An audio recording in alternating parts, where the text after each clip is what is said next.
Voilà, donc c'est dit. Donc, pour introduire le webinaire, donc, nous avons souhaité faire en fait 15 ou quasiment 18 mois après le lancement ou la signature des ODD en septembre 2015 à l'ONU par 193 pays. Nous avons voulu faire un point en fait sur où on en était des ODD et quels étaient les éléments importants à retenir pour leur mise en œuvre. Alors, je crois que c'est Annabelle Guillet, il faudrait mettre votre téléphone sur mute, ou en silence, parfait, merci, pour ne pas interférer le son. En fait, ce qu'il faut comprendre, c'est que généralement, si votre micro est actif, cela crée un retour, un écho ou des parasites dans le son. Voilà, donc c'est pour ça qu'on vous demande de bien veiller à ne pas activer vos micros ou à les avoir en silence à tout moment. Merci, donc je recommence. Donc nous avons souhaité faire un point en fait sur les ODD et quelles étaient les leçons, les enseignements à tirer pour les entreprises, d'où ce webinaire aujourd'hui. Alors, nous voudrions remercier tous les inscrits et les participants. En fait, on a eu plus de 120 inscriptions, ce qui est un record pour un webinaire pour nous. Alors, nous avons beaucoup moins de participants, ce qui est aussi souvent le cas. Je pense qu'il y a peut-être des personnes qui vont encore nous rejoindre, mais cela nous a montré qu'il y avait un intérêt très très fort, en fait, des acteurs, des entreprises et des acteurs liés à la RSE des entreprises, donc pour les ODD, et nous en sommes ravis et c'est déjà un enseignement. Alors, ensuite, ce qui s'est passé aussi, c'est que nous avons eu d'abord BeDevelopment IPS qui ont proposé de participer en groupe, ce dont nous sommes ravis. Après, nous avons aussi été contactés par d'autres personnes, comme Jonathan de GERES, donc je remercie, qui présentera l'initiative du GERES pour la solidarité climatique en lien avec les ODD.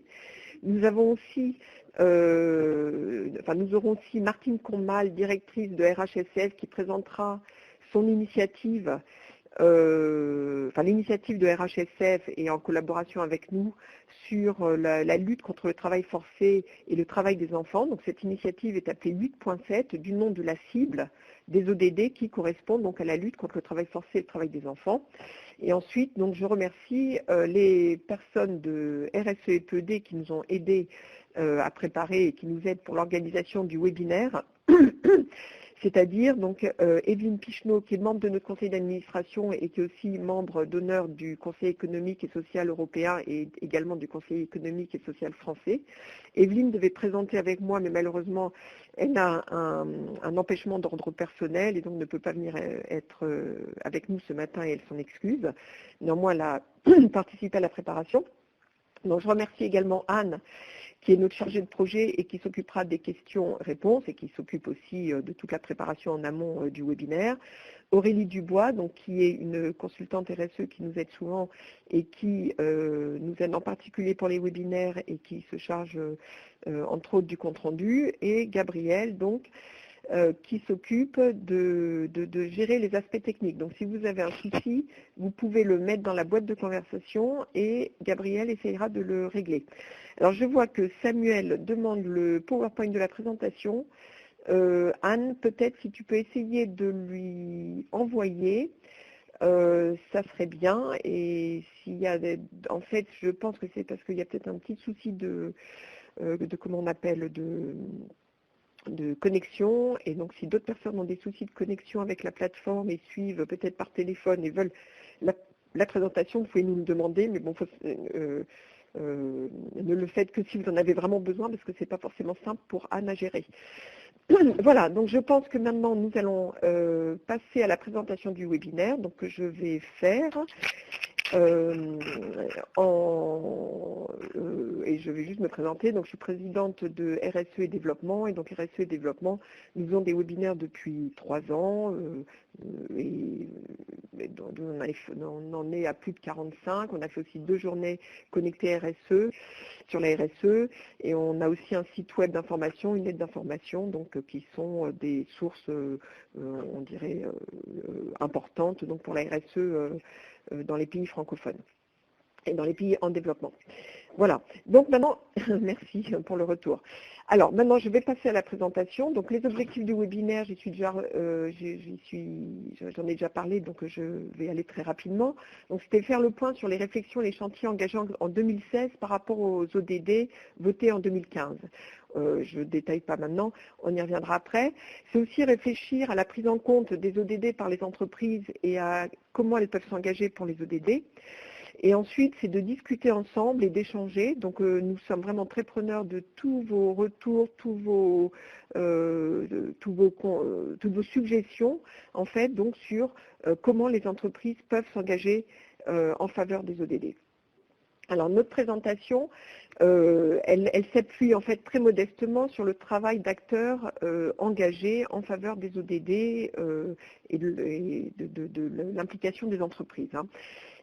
C'est-à-dire que nous sommes basés sur des documents de référence, donc en particulier donc, sur l'ONU, avec, il y a un site, alors toutes les références sont dans les ressources à la fin de la présentation, et la présentation vous la recevrez. Et donc il y a deux sites de l'ONU, donc il y en a un sur le site des Nations Unies, donc la section sur les ODD, et il y a un autre site de l'ONU qui est vraiment sur le développement durable et qui est aussi largement consacré aux ODD. Ensuite, on s'est aussi intéressé donc aux ressources et à ce que faisaient les pays. Alors, on s'est appuyé là-dessus sur un rapport en particulier de l'IDRI. Alors, je crois qu'on a quelqu'un de l'IDRI avec nous. J'entends une voix. Oui, merci, c'est déjà éteint. Alors, donc, on s'est appuyé sur un rapport de l'IDRI, en fait, sur qu'est-ce qu'ont fait les pays depuis le vote des ODD, quels sont les pays qui ont entrepris des revues nationales sur les ODD et quel est un peu les conclusions. Donc voilà, Laura Brimont, merci. Quelles sont un peu les conclusions de ces revues. Et on s'est appuyé plus particulièrement aussi sur ce qu'a fait la France. Et en particulier, la France a mené une consultation et a publié donc un rapport sur les ODD. Donc un certain nombre d'éléments de la présentation sont tirés de ces documents de la France. Ensuite, alors on a aussi regardé un peu, mais on ne s'y atteindra pas par manque de temps, donc ce que font les institutions internationales. Et alors ça, c'est pour les parties un peu générales, un peu plus au niveau des pays et au niveau institutionnel. Et de l'autre côté, on s'est intéressé à ce qui était fait plus spécifiquement par les acteurs qui ont à voir avec les entreprises. Alors, je reviens à la présentation. Donc en particulier, on s'est adressé donc à, je dirais, l'organisation de référence, qui est le Global Compact des Nations Unies, qui est le réseau d'entreprises engagées pour la RSE qui dépend de l'ONU. Donc c'est vraiment l'acteur de référence pour les ODD. Et qui a donc on y reviendra après. Aussi sur le WBCSD, qui est le World Business Council for Sustainable Development, qui a fait un certain nombre, qui a beaucoup de ressources, énormément de ressources sur les ODD et également en fait sur l'implication des entreprises pour le développement durable, même au-delà des ODD. Et aussi donc au GRI. Et ensuite on s'est intéressé à ce que faisait une sélection d'acteurs de la société civile, on y reviendra plus tard. Donc je continue. Donc au slide 5. Donc on va passer à notre première partie qui est quels sont les éléments de contexte essentiels pour les entreprises à retenir. Donc tout d'abord, quel est le contexte au 20 janvier 2017 ?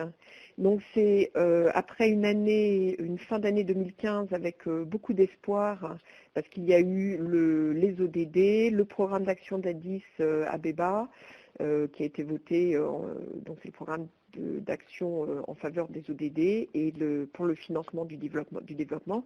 Et enfin, on a eu la COP21 avec l'accord de Paris, donc en décembre 2015. Donc tout ça, ça a donné beaucoup d'espoir pour la convergence mondiale, pour le développement durable au niveau planétaire et aussi pour la lutte contre le changement climatique.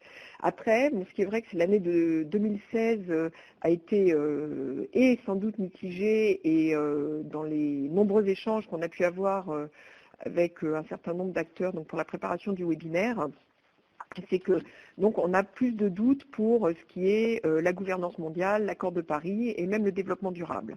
Donc pour citer, vous pouvez voir les éléments en ligne, donc le Brexit, donc aujourd'hui c'est l'investiture de Trump, et puis donc il y a une certaine incertitude sur qu'est-ce que donnera donc le gouvernement Trump, puisque il a noté par exemple quelqu'un de révisionniste sur le changement climatique à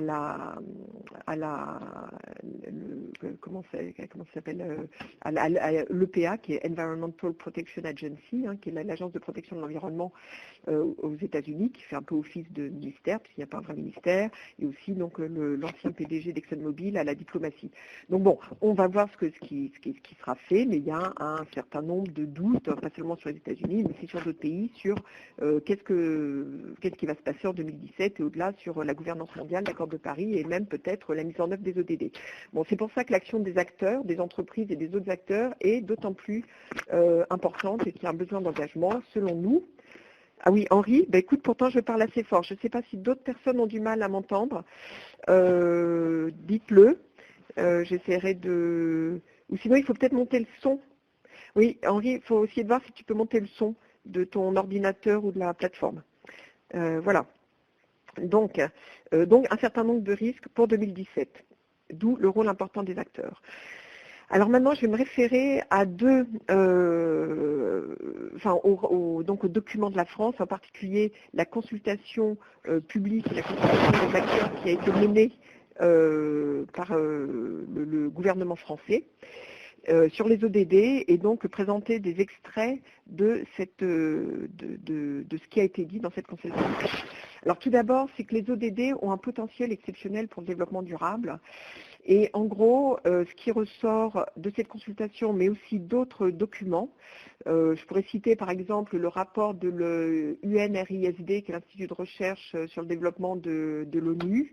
Je peux citer aussi le rapport de l'IDRI, et puis beaucoup d'autres, et puis des discussions comme par exemple avec le CIRAD, qui montrent qu'en fait, les ODD, c'est une initiative qui est unique et extrêmement ambitieuse, et que du coup, il faudra des méthodes en rupture, il faudra de l'innovation et de l'innovation disruptive, pour reprendre un mot, un anglicisme, pour pouvoir arriver aux ODD. C'est-à-dire que les ODD, ça ne sera pas business as usual. Donc, pour reprendre quelques extraits, vous pouvez les voir. Donc, c'est un agenda ambitieux, un outil de mobilisation des acteurs. Donc, c'est quelque chose qui ressort très, très souvent. Donc, outil de mobilisation des acteurs et avec un appel à des dynamiques multi-acteurs. C'est-à-dire que on ne peut pas faire les choses tout seul dans son coin. Il faut absolument se mettre à plusieurs acteurs pour arriver à faire des initiatives fortes. Alors, ensuite, ce qu'il faudra aussi, donc c'est après un peu plus technique, c'est une cohérence entre les politiques publiques et une démarche de transition économique. Donc il y a vraiment un appel pour une transition économique, et ça c'est vraiment très très important pour les entreprises. C'est-à-dire il y a vraiment un appel et il y a une sorte de consensus pour dire qu'il va falloir changer de business model ou de modèle d'affaires. Voilà. Ensuite, il y a des choses un peu plus techniques sur... Alors attendez, excusez-moi, en fait je vais... Anne, est-ce que je peux te demander d'envoyer les informations de connexion à Martine Commal pour qu'elle se connecte, s'il te plaît. Merci. Voilà. Donc comme vous pouvez le voir, on a beaucoup de choses à gérer. C'est fait, merci Anne. Voilà. Ensuite, une autre chose un peu plus technique aussi qui est ressortie, tout à fait d'accord avec la remarque de monsieur ou madame Tonnerieux. Il y a un rapport qui vient de sortir, donc sur, je crois que c'est celui-là, oui c'est ça, Better Business, Better World, Sylvie, donc bonjour, merci Sylvie, donc un rapport qui vient juste de sortir cette semaine sur justement les entreprises et les ODD, et qui appuient sur ce besoin de transition économique. Alors aussi, il y a des choses sur les nouveaux indicateurs statistiques de redevabilité, de transparence. Alors ça s'applique aux États, bien sûr, avec une nécessité de transparence et de mesure par les États, mais ça s'applique aussi aux entreprises. Donc les entreprises seront des acteurs de cette transparence. Il y a aussi donc des discussions sur le fait qu'on peut utiliser les nouvelles technologies, les objets connectés pour ces nouveaux indicateurs. Bon, après on rentre dans des choses plus techniques. Ensuite, il y a autre chose qui est plus diffus, mais qui est à notre avis essentielle, et n'hésitez pas à réagir et à donner votre opinion sur le sujet. C'est l'intégration des personnes vulnérables. Et d'ailleurs, ça reprend une question qui a été posée, où justement il y avait une question, c'était de dire est-ce qu'il y a des ODD qui marchent mieux pour les entreprises et autres. Et une de nos réponses, c'est que d'abord tous les ODD doivent être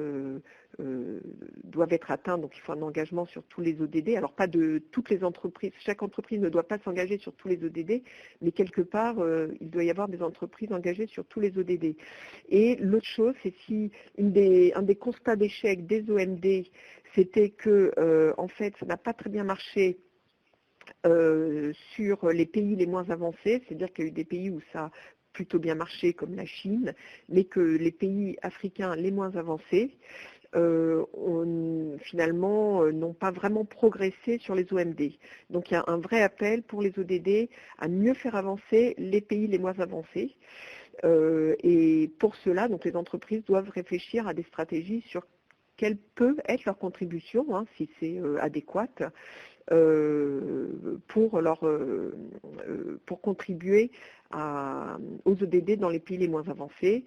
Et c'est pareil pour les personnes vulnérables. Donc les personnes vulnérables ont aussi, dans un certain nombre de cas, moins bénéficié des OMD. Donc pour les ODD, il faut voir comment mieux intégrer ces personnes vulnérables. Et cela vaut aussi pour les entreprises. Donc par exemple, Martine, qui est en train d'écrire, présentera tout à l'heure une initiative contre le travail des enfants et contre le travail forcé qui atteint des populations vulnérables. Et on verra donc comment on peut un mode d'engagement là-dessus. Voilà. Alors, en fait, ensuite, nous pouvons dire que les ODD s'inscrivent dans un contexte de mutation, que des mutations, tout le monde s'accorde aussi à le dire,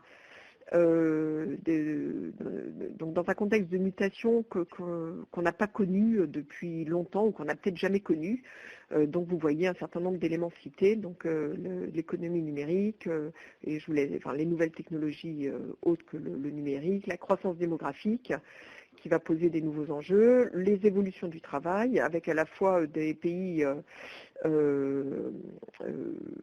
comme en Afrique, où il y a beaucoup de travail informel, où il faut travailler sur la formalisation du travail, et puis de nos pays dits développés, mais enfin, qui sont aussi concernés par les ODD, parce que finalement il y a aussi de la pauvreté dans nos pays, où on voit des nouvelles tendances dans le travail, à l'ubérisation, et puis les autres que vous pouvez voir. Donc changement climatique et environnement, on y reviendra avec Jonathan du GRS, les inégalités sociales, donc liées à ce qu'on a vu aussi, avec l'exclusion de certaines catégories de population. Et voilà. Donc un contexte, les ODD qui s'inscrivent dans un contexte de mutation immense, donc qui doivent aussi prendre en compte ces mutations. Pour revenir sur le travail fait par sur les ODD, donc les ODD ont été votés en 2015, votés et signés, approuvés par les 193 pays de l'ONU, avec donc 169 cibles, et il y a à ce jour 230 indicateurs proposés qui ne sont pas encore complètement décidés, sauf si je ne me trompe. Alors n'hésitez pas à réagir si vous avez des informations à ajouter. En 2016-2017, donc, et puis bon, même avant, mais donc en ce moment, il y a un travail important fait par le Forum politique de haut niveau pour les ODD, qui est initié par les Nations Unies pour les ODD. Et en fait, j'ai pris justement un graphique de la LIDRI, donc pour montrer en fait ce qui se passe un peu en ce moment et comment doit se passer l'engagement des pays pour les ODD. Donc c'est qu'il faut d'abord un soutien politique fort, et c'est peut-être ce qu'il peut montrer. Donc c'est un premier levier sur lequel il faut agir. Il y a certaines personnes d'Afrique qui nous ont dit ah oui, mais nous dans nos pays les dirigeants ne le prennent pas assez au sérieux. Donc c'est vrai qu'il faut motiver, il faut faire pression pour qu'il y ait un soutien politique fort. Ensuite, il faut définir un cadre institutionnel pour les ODD. et pour travailler sur ces ODD, il faut évaluer les progrès à accomplir et accomplis, c'est-à-dire il faut évaluer où en est le pays par rapport aux ODD et comment et où il doit progresser. Il faut ensuite intégrer les progrès à accomplir dans les stratégies nationales, puis impliquer les acteurs. Voilà, en très résumé. Donc ce travail commence à être initié. Et en fait, ce qui se passe, c'est que pour l'instant, vous pouvez vous reporter au rapport de l'IDRI, donc on en est plutôt à soutien politique, définition d'un cadre institutionnel, évaluation des progrès à accomplir. Et ça, ce travail est fait dans le cadre des revues nationales volontaires pour les ODD. On y reviendra un peu après. Donc ça, et après, parallèlement, et puis, parce que si vous voulez, en fait, il faut bien comprendre qu'après avoir signé les ODD, il faut se mettre d'accord sur les ODD, les indicateurs qui mesureront. Après, il faut que chaque pays définisse des plans d'action pour atteindre ces ODD. Et après, il faut que les ODD il faut que les acteurs s'approprient les ODD et les mettre en œuvre à leur niveau. Et en fait, on peut dire que 2016-2017, c'est des moments de réflexion pour les entreprises et pour les autres acteurs, et qu'après, l'action viendra ensuite. N'hésitez pas à ajouter des choses si vous le souhaitez. Alors, juste pour mémoire, pour les pays qui ont... Nous avons atteint le temps des questions, d'accord. Alors, je vais aller très vite, Anne, encore quelques minutes. Donc voilà les pays. Vous les retrouverez, les pays qui ont déjà publié des revues nationales. Et on va passer aux entreprises. Donc sur les entreprises, juste 2 pages. Donc en fait, plutôt, c'est l'impératif, avant de passer aux entreprises, on passe sur l'impératif d'un changement de paradigme sur l'économie. Donc je l'ai déjà mentionné, et en fait, je vais redonner quelques informations donc, sur ce changement de paradigme. Alors d'abord, l'action des entreprises s'inscrira dans les cadres institutionnels que les pays mettront en place. Donc là, j'ai donné l'exemple du cadre français, et j'ai essayé de mettre à côté qu'est-ce que ça pouvait signifier pour les entreprises, pour les acteurs économiques. Donc en fait, ce qui est ressorti de la consultation en France, c'est qu'il fallait accélérer le changement économique. Et donc vous voyez qu'il y a différentes méthodes, régulation des marchés, politique incitative, développement de l'économie sociale et solidaire, innovation, recherche et développement. Et en fait, on retrouve toujours ces critères, la régulation, les changements de modèle, comme le développement de l'ESS, innovation, recherche. Ensuite, il faut que les entreprises, on conseille aux entreprises, on pense que c'est aussi une opportunité, mais il faut que les entreprises s'inscrivent dans ces politiques. Ensuite, il faut éviter l'écueil d'un traitement à la carte des objectifs. Je reprends le texto. Et qu'est-ce que ça veut dire? C'est qu'on ne doit pas faire son marché et dire moi je prends tel ODD parce que ça sera bien, ou je prends tel autre ODD parce que ça sera bien. Il faut vraiment avoir une démarche systématique en général, mais pour les entreprises, ça veut dire que il faut qu'elles veillent en premier à ne pas impacter négativement, et puis les ODD par des effets indirects de ce qu'elles font par exemple, et puis après on verra comment elles peuvent par contre avoir une action plus forte sur certains ODD. Et ensuite, il faut changer le modèle de financement, ça c'est quelque chose aussi qui ressort. Donc il y a bien sûr l'engagement à Paris de mobiliser 100 milliards de dollars US pour le climat, et l'engagement d'allocation de 0,7% du RNB à l'aide publique au développement. Alors tout ça, ça veut dire que pour les entreprises, ça créera des opportunités de financement. Ça veut dire aussi qu'il y aura des nouveaux modes de financement, en particulier via le blending, qui est le fait de mixer plusieurs types de financement et de s'appuyer par exemple sur un type de financement, par exemple public, ou ça peut être aussi citoyen, pour après aller solliciter d'autres financements, d'autres acteurs, comme voilà, donc le blending pour ouvrir vraiment de l'innovation en termes financiers, et les entreprises ont leur part à jouer, les acteurs financiers également. Alors je vais passer ce slide, mais en gros ce qui ressort aussi, c'est que les ODD, ça ne peut pas être du business as usual, il faut changer de modèle économique, et ça passera par la régulation et des obligations, ça passera par la coopération entre les acteurs, et ça passera, non pas, excusez-moi, il y a une erreur, non pas par la coopération entre les acteurs, mais par des nouveaux modèles économiques des entreprises, sur la droite. Voilà, donc je vais arrêter là et je vais passer tout de suite la parole à Anne pour poser des questions. Voilà, Anne, la parole est à toi. C'est bon, vous m'entendez? Oui. Ok. Alors, la première question vient de... déjà, bonjour à tous, excusez-moi. Vient de Tegnaxia. qui est à Paris.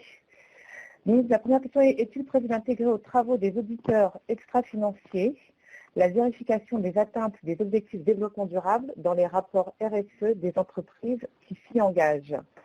Alors, Joël, est-ce que tu préfères que je te pose plusieurs questions d'affilée et tu répondras après, ou je te les fais une par une? Oui, posons 3 à la fois pour aller peut-être plus vite. D'accord, ok. Donc, la suivante. Est-ce que les ODD prévoient, donc celle-ci, elle nous vient de Benjamin Camilleté, qui est de l'organisation Vision Paysanne pour le développement à Bukavu. Est-ce que les ODD prévoient d'encadrer les PME et les associations pour les promouvoir au niveau local à travers le développement durable? Et une troisième, comment mobiliser une contribution efficace du secteur financier pour la réalisation des ODD, qui nous vient d'Isabelle Cabot, qui est de l'organisation EIB au Luxembourg. D'accord, écoute, merci Voilà, Anne. je coupe mon micro. Ouais, merci.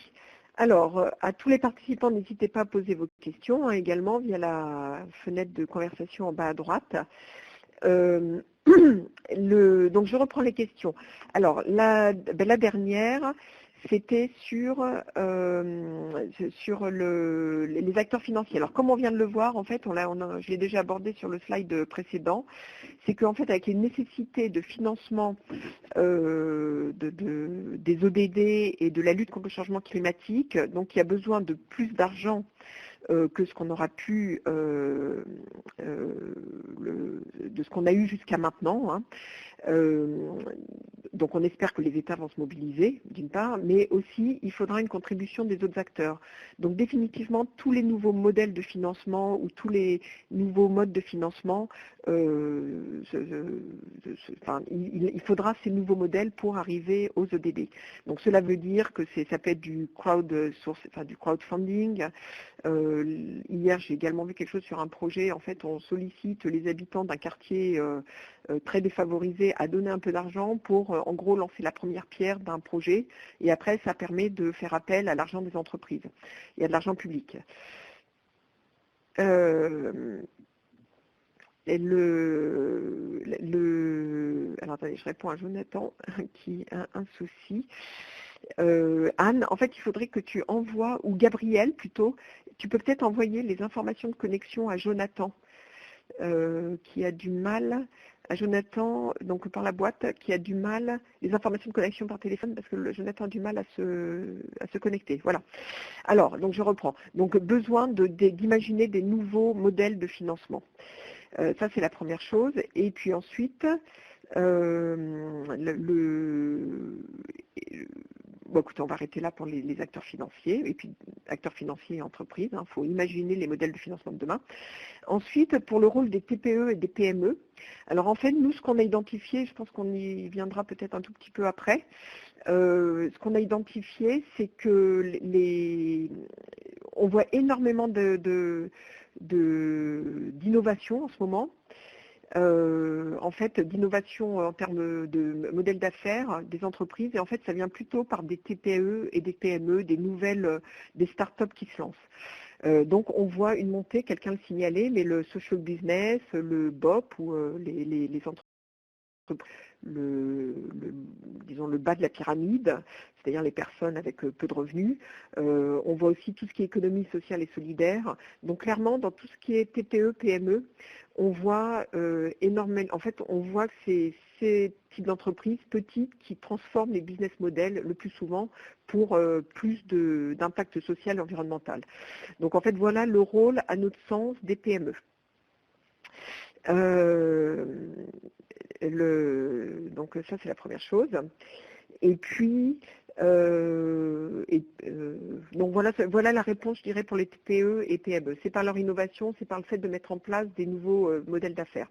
On pense que les PME et les TPE ont une plus grande capacité à mettre en place ces nouveaux modèles d'affaires que peut-être des très grandes entreprises qui sont un peu comme un paquebot ou un train. Enfin, comme elles sont très très grosses, c'est plus dur de changer de modèle d'affaires. Donc on pense que le dynamisme viendra plutôt des grandes entreprises, des petites entreprises, pardon. C'est moi que je devais régler un petit problème technique. Enfin, je regardais, mais bon, c'est Gabriel s'en occupe.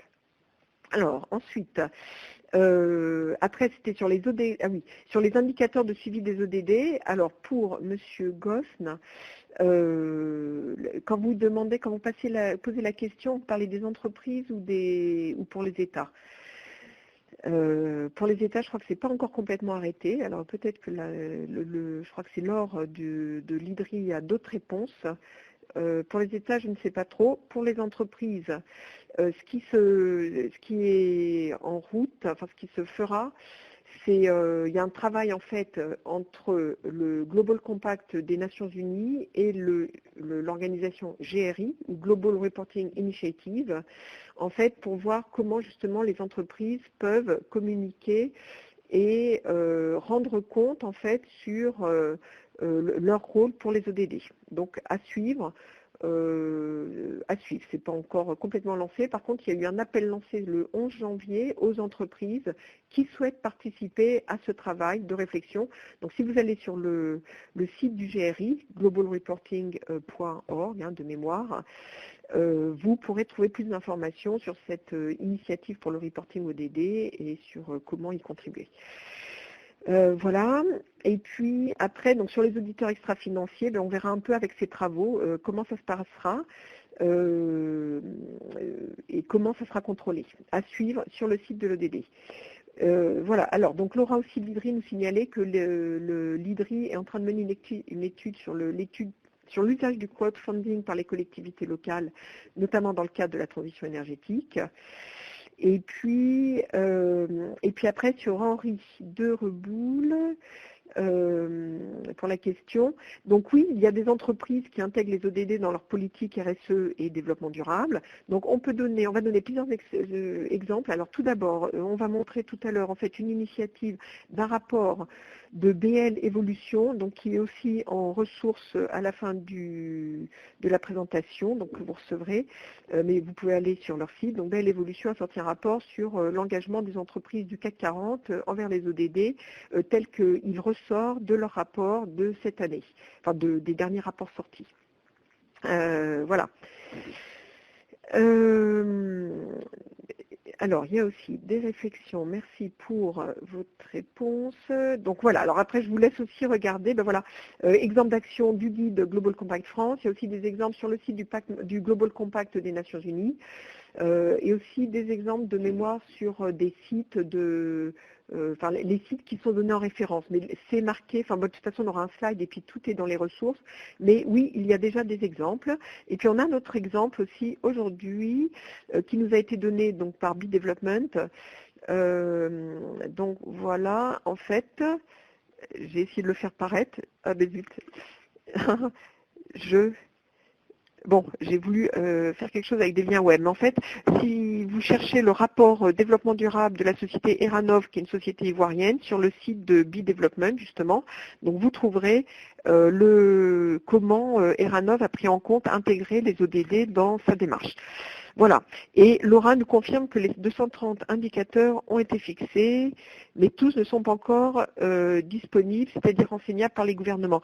Et du coup, Laura, si vous pouvez nous dire, pas mal de gouvernements ont entrepris des inventaires statistiques pour savoir ce qui est disponible et les indicateurs qui demandent encore à être renseignés.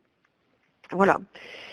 Alors, à la question donc de Sylvie Tonnerieux, est-ce que vous préconisez aux entreprises d'attendre que les États aient développé les plans nationaux d'intégration des ODD? Écoutez, je vous propose on va continuer la présentation sur cette question.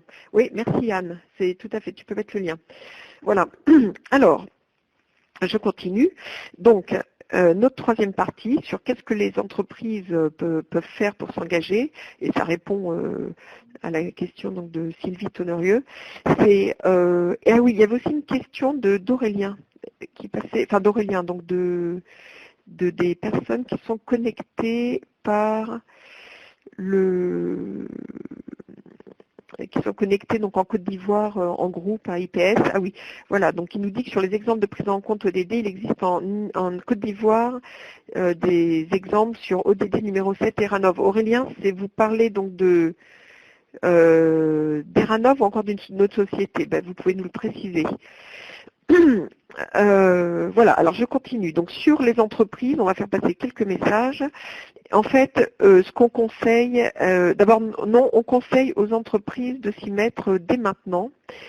On va passer d'ailleurs au slide suivant, parce qu'en fait, on pense que, et comme on l'a montré déjà dans un slide précédent, c'est qu'il y a une phase en fait de compréhension, d'appropriation des ODD, de définition des priorités, de ce que peuvent être les priorités d'une entreprise donnée par rapport à ces ODD. On montrera un exemple juste après.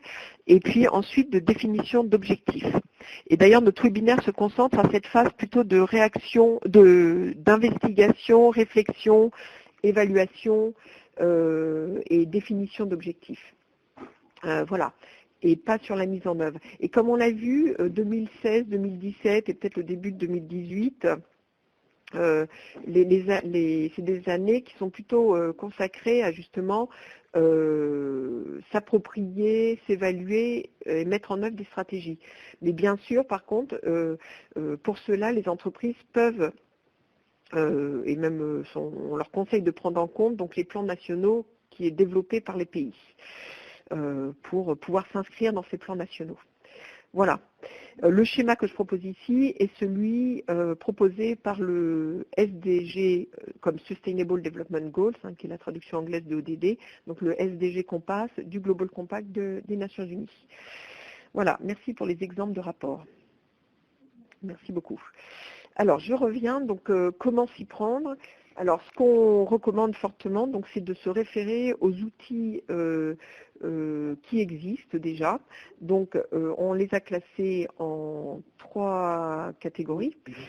Donc, tout d'abord, les outils de référence. Ah, j'entends une voix. Il faudrait veiller à éteindre le micro. Excusez-moi. Donc, les outils de référence, c'est tout ce qui tourne autour du Global Compact de l'ONU. Donc, le Global Compact a développé une plateforme sur laquelle vous trouverez des outils, des opportunités de partenariat. On avait cette question, donc des opportunités de partenariat pour les entreprises avec l'ONU ou des agences de l'ONU, des plateformes d'action, c'est-à-dire des plateformes qui rassemblent des entreprises qui souhaitent s'engager sur un certain aspect, de la visibilité avec des bonnes pratiques, c'est la question qu'on demandait tout à l'heure, et aussi donc des propositions de plans d'action pour les réseaux locaux du Global Compact. Et donc, en ce qui concerne la France, donc pour le Global Compact France, donc si vous allez sur le site, il y a une plateforme des initiatives, elle s'appelle Impact, mais bon, elle est toujours en référence dans les ressources, la webographie. Nous avons atteint le temps bokeh. Alors, je vais vraiment passer vite. Et des événements aussi organisés par le Global Compact France. Il y en a un le 31 janvier, je pense, ou le 30 janvier. Après, ça, vraiment, c'est les ressources. Et il y a aussi, donc dans les ressources du Global Compact, il y a une ressource qui est tout ce qui est SDG Compass, qui est fait en collaboration avec le WBCSD et le GRI. Après, donc vous avez les initiatives de GRI, donc sur le reporting, on en a parlé, et du WBCSD, qui est une organisation de référence sur les implications des entreprises dans le développement et sur les ODD. Donc voilà, tous les outils sont listés. Et ensuite, on voit sortir des initiatives. On en aura 2 exemples aujourd'hui, donc de la société civile, donc comme BL Evolution, on en a parlé, mais donc une initiative Solidarité climatique du GRS, et Jonathan va nous en parler dans 3 minutes, et une initiative donc de RH sans frontières et à laquelle le RSE et Développement est partenaire, donc le défi 8.7 pour la lutte contre le travail forcé et le travail des enfants. Donc ce qu'on veut dire sur ces dernières initiatives, et on en oublie, il y en a plein d'autres, mais donc sur les initiatives de la société civile, on pense qu'il faudra qu'il y ait des initiatives qui permettent d'engager donc des acteurs ensemble sur des thématiques particulières. Donc on accueille positivement ces initiatives.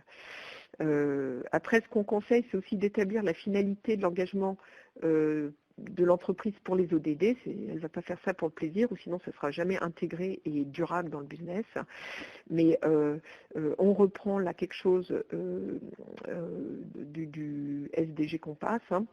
Donc c'est les ODD, comme c'est une feuille de route pour les politiques publiques, ça veut dire que si les entreprises qui s'impliquent dans les ODD seront mieux en phase avec les politiques publiques et pourront donc mieux y inscrire leurs actions et pouvoir s'insérer dans des schémas publics. Elles pourront aussi anticiper les lois. Les futurs financements pour les ODD, ça créera des opportunités de financement. Et après, la réalisation des ODD en tant que telle créera un contexte socio-économique qui est favorable effectivement donc à l'activité des entreprises. Voilà. Après, donc, on a un exemple sur Unilever, mais que je ne vais pas détailler parce qu'on n'a pas le temps. Mais juste, donc en même temps, je passe les slides. Donc, ce qui est important, vous pouvez vous référer à Unilever, qui est un bel exemple. C'est que, et donc juste, qu'est-ce qui m'a... Donc, Unilever travaille depuis longtemps sur un Sustainable Living Plan, un plan pour le développement durable, et donc est engagé depuis longtemps, ce qui lui permet plus facilement donc de passer aux ODD. Et en gros, donc, si on peut retenir d'Unilever, c'est un plan d'action qui est porté au plus haut niveau, au niveau du PDG. Et c'est qu'ensuite, après, même s'ils donnent des réponses à un certain nombre d'ODD, ils se sont fixés 4 ODD principaux sur lesquels ils veulent agir. Donc c'est 3 objectifs généraux. En fait, ça fait plus d'ODD, mais 3 objectifs très généraux. Donc éliminer la déforestation, qui est directement l'ODD 15, mais aussi avec le 13. Travailler pour une agriculture durable et l'eau et l'hygiène. Enfin, je ne sais plus le nom en français. Voilà. Et un dernier objectif clé, qui est donc l'autonomisation et le empowerment des femmes. Voilà, donc tout ça, alors on peut aller, et en fait quand on regarde ça, tout ça s'appuie, c'est très résumé, et du coup c'est inspirant, parce que c'est résumé à des objectifs clés, mais ça s'appuie sur tout un travail sur plus d'ODD à chaque fois. Voilà, rien pour l'éducation, alors tout à fait, Julien, oui, mais on peut y réfléchir. Ça, on ne va pas le passer parce que ça prendrait trop longtemps, donc on va passer plutôt à Jonathan. Donc, rien pour l'éducation, non, mais on pourra y réfléchir, on pourra en reparler, et voilà. Et peut-être, je crois que vous êtes de Action, enfin, si vous avez des initiatives sur l'éducation, n'hésitez pas à partager, et on pourra y revenir. Aide et Action, pardon, oui, voilà.